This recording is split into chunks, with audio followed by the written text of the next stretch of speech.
Good morning, Packers fans. Aaron Nagler here with your Packers Daily Chat, live on the Cheesehead TV social channels. It's Tuesday, and that doesn't really mean anything, but it is Tuesday, and we are here Monday through Friday at 10 a.m. Eastern talking Packers with Packers fans around the world. Good to see everybody in the comments section. Thank you for hanging out, and big shout out to our partners at Underdog Fantasy. Underdog Fantasy is the best and easiest place to play fantasy football for big cash prizes. On Underdog Fantasy, you just draft. No need to worry about waivers, lineups, injuries, none of that. Underdog handles it all for you because they play best ball, which is mwah. Go to UnderdogFantasy.com or download the app. Draft a season-long best ball team, and that's it. No in-season management. You get a free $25 in bonus cash if you use the code Cheesehead. That's right, code Cheesehead when you make your first deposit, and you can take your shot at $1 million grand prize in their fantasy football tournament. What are you waiting for? Get your Underdog Fantasy app on your phone and get drafting. Folks, I just want to address one person in the comment section yesterday. I know, never read the comments, but someone said, "Oh, don't get to manage my team. How lame." No. First of all, best ball means you draft your squad, and the best players, as far as scores every week, are the ones that count. They're elevated to your pretty much active roster, so to speak, and it happens throughout the season. So you don't have to worry about management. And I understand some people like that aspect of it. And a lot of us already have a league that we've been in for a long time. I know I have.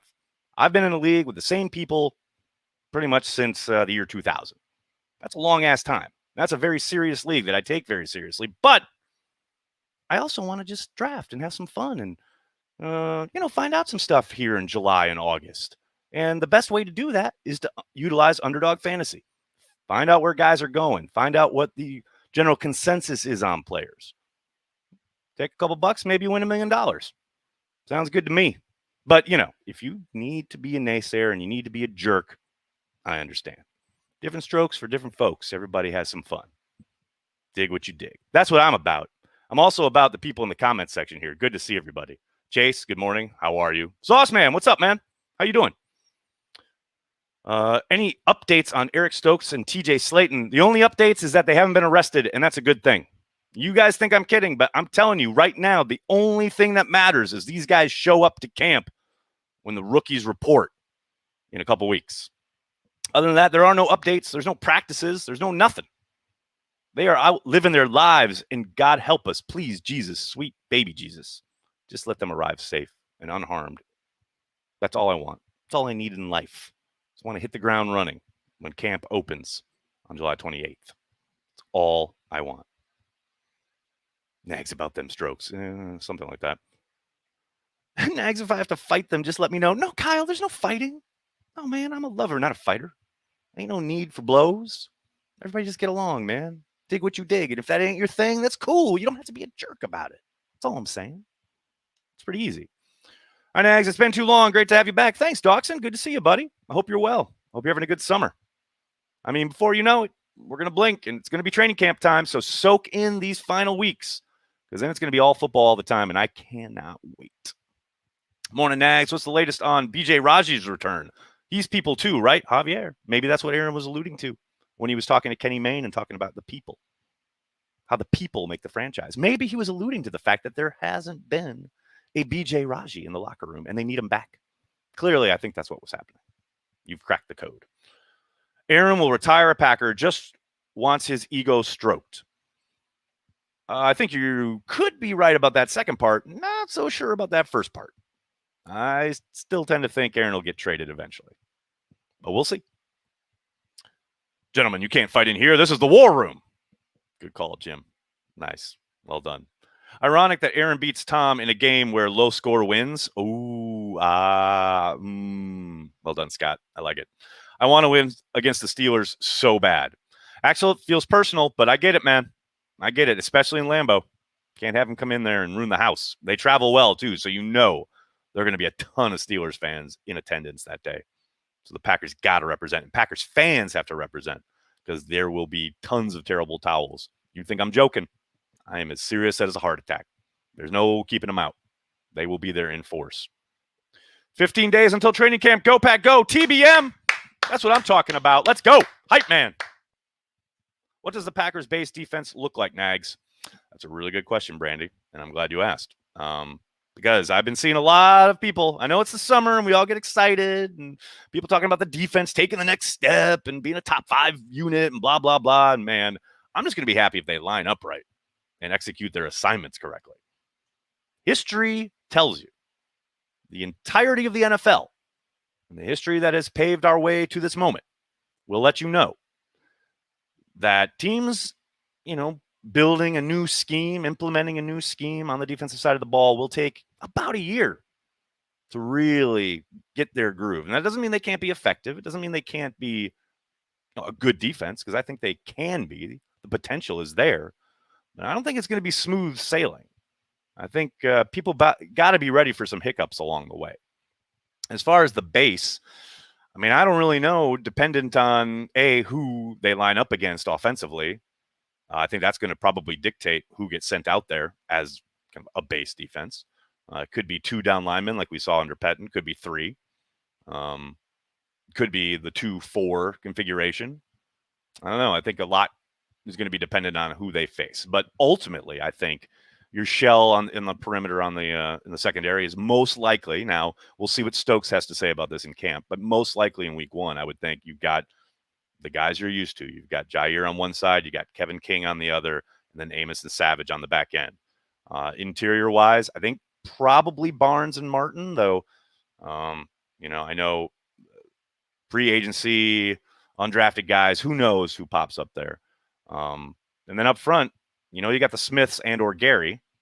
And I know there's been some hand-wringing about Gary not getting on the field as much as he probably should, especially early. And we saw Preston get some more run in minicamp and in the offseason. So we'll see if that continues. But I got to think it's probably the Smiths to start on the outside backer spots, and then interior-wise. And that's where I think there could be some fluctuation dependent, but probably Kenny and Lowry to start. And then they start mixing in Slayton and Lancaster, dependent on what kind of offense they're facing. But that is my guess. That is just guesswork sitting here July 15th, because what the hell else are we going to do, right? Is it July 15th? Is that right? 13th. Sorry, I'm jumping ahead. July 13th. 3rd and 6, where we see the corners lining up. That's what I'll look for. That's a good question, Matt. The interesting part is going to be who's kicking inside, right? I still think we'll see Jair kick inside sometimes. I know there's been some pushback on that from certain sections of the fandom, and I understand it. I understand the physicality aspect, worrying about injury, what have you, but you want your best players in the best places. You want them in a position to succeed, and you want to counter whatever it is the offense is trying to do. And I think Jair could really shine at that star position sometimes. I don't think he's going to be there full time. But then most likely you would see Stokes come in and take that other perimeter spot. Stokes and King on the outside and Jair inside. Maybe they leave Jair out there. Maybe Stokes is able to run inside, though I doubt it. You never know. Got to think, Chan and Sullivan will be in the mix somewhat. So I think camp is the time where a lot of that will get sorted out. No doubt about it. Will Gary rotate from outside linebacker to defensive end? Steve, I would suspect so, yes. I think we'll continue to see him utilized across the front. I don't think he's just going to be stuck in one spot. I think he's too talented. He can do too many things, and he's really good along the interior with his hand on the ground. You saw a number of times last year when he was playing 3-tech on passing downs, he was really able to make some guards look silly. So I don't doubt for a second we'll continue to see him moved around quite a little bit. Gary got a hump move yet? He used one a little bit last year. So, yeah, he definitely does. Good morning, Aaron, from behind enemy lines in Minneapolis. Great to have you back this week. Thanks. Thanks so much. Good to see you again, man. Hope you're well. Have you watched the film from your recent Madden loss? Not yet, Kyle. Hey, shout out to John McMahon last night. He was unstoppable on offense. Holy cow. I lost 49-35 or something like that. This kid could not be stopped. I say kid. I don't know. He's probably a grown-ass man, but he could not be stopped on offense. Holy Toledo. And I had 2 awful just brain fart turnovers. The second one in particular was just terrible. Although I will say, John, if you're watching, at the end of the game, I should have had a pick 6. You throw across the fucking field same way I got a pick, and then my guy just happens to miss it, and your guy catches it and runs it back. Come on. So I in my mind, I only lost by one score. But yeah, it was rough. He did that thing where, like, in the start of the third quarter, he got the ball after the halftime, and he utilized the entirety of the third quarter to score a touchdown. Oh, that's frustrating when you're like, can't get off the field on third down. I kept stopping him and put him in third and long, and then he just went to town. And then he did that thing, that people do with Tavon Austin along the perimeter and use him on a quick out. Like, right, Tavon Austin, 4 billion-year-old Tavon Austin just happens to be amazing in Madden. Sure, all right. Hello from hot, humid Florida. What's up, Ron? Hello from overcast New York City. Hope you're having a good day, buddy. How many touchdowns will Rodgers, the wide receiver, get this season in receiving yards? Great to have you back, man. Thanks, Callum. That sounds suspiciously like a fantasy football question. I would probably defer to Josh Norris on this one, but I will say a lot will depend on how much he can handle. I think we'll see him utilized, I don't want to say sparingly, but intermittently early on in the season. And if he shows he can handle it and that he's on the same page with the quarterback, whoever that might be, I think he'll be given more and more. So I do think, it's hard to say with any kind of certainty at this point, he could have anywhere from 2 touchdowns to 8 touchdowns. He could be anywhere from 350 yards to like 750 yards. I think a lot of it's going to be dependent on, is it too much for him? How much is he able to handle? And because if he can, and if he's on the same page, and if he hits the ground running, I think the sky's kind of the limit. I think they're going to utilize him quite a bit if he proves up to the task. Don't forget, this is somebody that Brian Gutekunst really wanted badly. And I think he's a very good fit for this offense. What they have envisioned for him, I suspect, is quite robust if he's up for it. You never know, though. He's got to show that he can do it. And that starts in camp once the pads come on. Do I expect MVS to take another jump? Feel like if he is more consistent, he's a solid second wide receiver. Jake, yes, I do. And obviously the drops are always going to be a storyline until he stops. I mean, it's that simple, right? And of course, the hidden factor here is that when the drops come, it's almost always on third down and or in a big spot. It's one thing to drop on 1st and 10. It's a whole other thing to drop on, a deep shot on 3rd and 2 when Rodgers is trying to take a kill shot and then you drop it on that deep over route. Those are the ones that stick out. On 3rd and 5 when you run that shallow cross and you've got all day in front of you and you turn your head before you cardinal sin, look it in and then make your move and then you drop it. That happened to Minnesota. Like the way he does it, that's what kills you. But the production can't be denied. You look at his numbers and they're comparable to Tyreek Hill. Come on. If he just eliminates the boneheaded mistakes, yeah, he can take another step. No question about it. TKM, what's up, man? Glad to see you at your post. I miss Dan Devine years. Is it just me? Yes, it is 1,000,000,000% just you. Good to see you again, man. Glad to see your post. It's just you. Yeah, Jim knows. Which wide receiver has the hottest seat right now? Ooh, good question, Walter. Probably EQ, I would think. Dependent. I think EQ and Funchess are probably in a battle for a spot, if only because I don't really see either one contributing on special teams. And how do you justify keeping like your 4th or 5th guy if he doesn't help you on teams? So, yeah, I would think that's a battle to watch.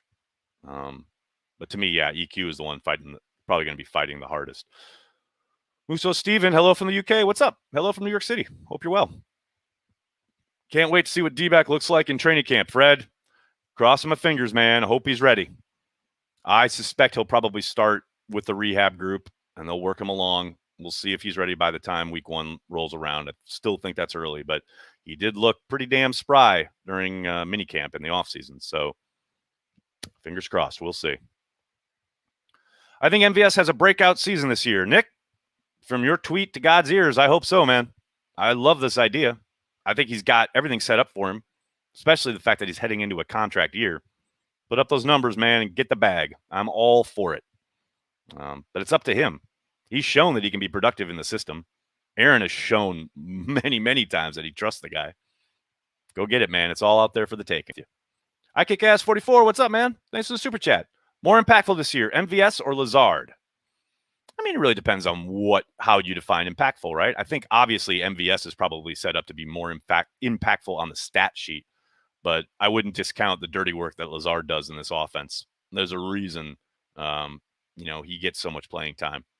It really helps the offense as far as not being able to key in on, okay, if this guy's in there, I know they're going deep and or probably trying to throw the ball vertically downfield.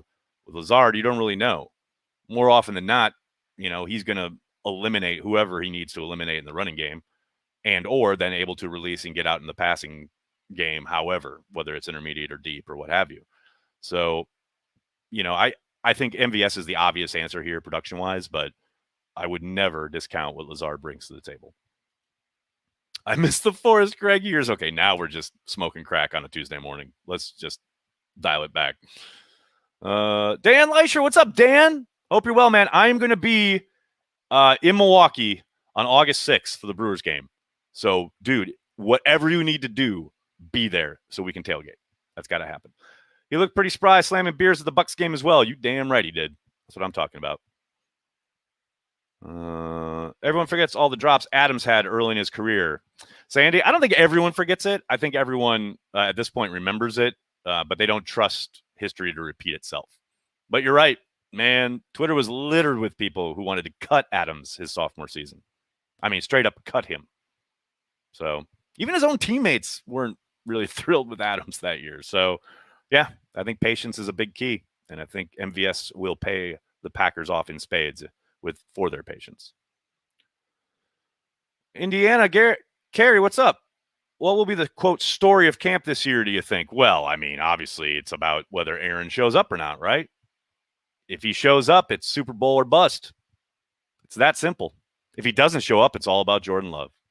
This is one of those few years where it's pretty delineated and there's not a whole lot of guesswork. There will be, a few spots along the roster where we'll watch position battles and what have you. But for the most part, it's all about staying injury-free, making a Super Bowl run if Aaron Rodgers is there. And if he's not, and it's Jordan Love, it's how do we start the Jordan Love era? And how does he look? And what do they have? It's basically a reset. So those are your two storylines. It's like choose your own adventure. We'll see which way we go. What number are you expecting for a Devante extension? That's very interesting. I can't imagine they get up too much higher than what Hopkins got from Arizona. I think they'll beat it just kind of like how D-back lost being the highest paid tackle by like $1 or some nonsense like that. Like some accounting trick, basically. But I do think they'll give him wide receiver 1 money. And I know that I've seen people talking about how it's a mistake and blah, blah, blah. Man, don't forget, A, it's not your money. B, the salary cap is going to explode in 2 years. I mean, explode when that new media money comes in. And the cap will go up next year. Now, obviously, the Packers have their issues there in 2022. But don't forget, when they extend Adams, his current cap number will go down significantly. So that gives him immediate help. I understand the thing about he's getting older and what have you, but man, I'm all about keeping great players, and Devante Adams is a great fucking football player. I like keeping great players. That's just me. That's just something I'm into. Your mileage may vary. I missed the Ray Rhodes year. Well done, Robin. I like that's outstanding. Oh, that's great. This is all just conjecture, white noise. Did I get that right? Well done, Matt. Well done indeed.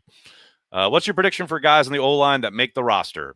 Darren, right now, I'd literally just be throwing darts. Ask me again after I get to Green Bay and I see some of these guys in pads. I'm excited about the rookies. I'm excited about the young guys, but they haven't done nothing yet. I got to see them. I got to see them on the field. I remember Jake Hansen last year was like going to be the center of the future until we got to camp, and then it was way too much for him. And that was abundantly clear. So ask me again when I get to camp. Now I'll give you a better idea. I kick ass 44. What's up, man? Thanks for the super chat. Anyone questioning paying Tay is insane. No, I don't think they're insane. I get it. I've even seen people talk about, trading him to get assets, and I understand that too, but it's just not how I would go about it. Look, I understand the idea of not wanting to allocate a certain, big chunk of coin cap-wise to a single wide receiver. I understand that. And I understand the Packers have proven to be very efficient on offense without him in there. But again, he is a great player. Great players help you win lots of football games. And I get he had a disappointing performance, a disappointing drop in the NFC Championship game, but they're not in the game without him. And he's an outstanding talent. I want him on my team. That's just me. But I get the arguments against it. No problem, Darren, man. Thanks for checking it out. The story of camp will be how many banky old fashions will Nagler drink? This is a very important question, Mike. Corey is a very busy man. I don't even know if I'm going to see him that much during camp. I mean, we'll do family night together like we always do. But outside of that, man, he's busy running his empire. I barely get texts back from the man anymore. We're going to do the A.J. Dillon show. We're going to be doing Packer transplants. But outside of that, I don't know how much I'm going to see him this year. It's sad, man. It's sad. Too busy for his friends. I get how it is. Speaking of the A.J. Dillon show, I didn't talk about that yesterday because we've been away, but we're back now. And I'm so excited for Carry the G with A.J. Dillon. If you haven't seen the preview, the trailer for it yet, make sure you check that out. It's on the top of the Cheesehead TV Twitter page at the moment. It's our pinned tweet. A.J. Dillon's going to be joining us live every week during the season. Corey, myself, a smattering of Cheesehead TV contributors, a bit of a panel show, along with A.J. Dillon as our featured guest every single week right here on Cheesehead TV. We are absolutely thrilled to have A.J. along for the ride. It's going to be a lot of fun. I hope you guys check that out. It'll probably mostly be on Tuesday nights, but it will depend on the Packers schedule. But make sure you're checking that out each and every week. And make sure you're checking out Underdog Fantasy, the best and easiest place to play fantasy football for big cash prizes. Underdog Fantasy, you just draft. No need to worry about waivers, lineups, or injuries. Underdog handles it all for you. Go to UnderdogFantasy.com or download the app, draft a season-long best ball team, and that's it. No in-season management. You get a free $25 in bonus cash if you use the code Cheesehead when you make your first deposit. And you can take your shot at $1 million grand prize in their fantasy football tournament. Why not take a shot at $1 million for a couple bucks? Go do it. It's a great time. Underdog Fantasy. Check it out. And check out cheeseheadtv.com for all your Packers information. I can't thank you guys enough for hanging out, talking Packers with me each and every day right here, Monday through Friday on the Cheesehead TV social channels, Packers Daily. It's what I do, talking to Packers fans worldwide. 15 days to camp, people. Let's go. Very excited. I'm leaving for Green Bay on the 25th. It's going to be a ton of fun. Thanks a lot, everybody. Have a fantastic day. I hope you all are having a great day wherever you are. And don't forget, tonight, Pack's What She Said live back right here on the YouTube channel, on our Facebook, and on the Pack's What She Said Twitch. That's right. They have their own Twitch page. So check that out. Pack's What She Said. Maggie and Perry. They got game night coming up tonight. I have no idea what that is, but I'm excited to find out. Make sure you check that out. Thanks a lot, everybody. Have a great day. Go, Pack, go.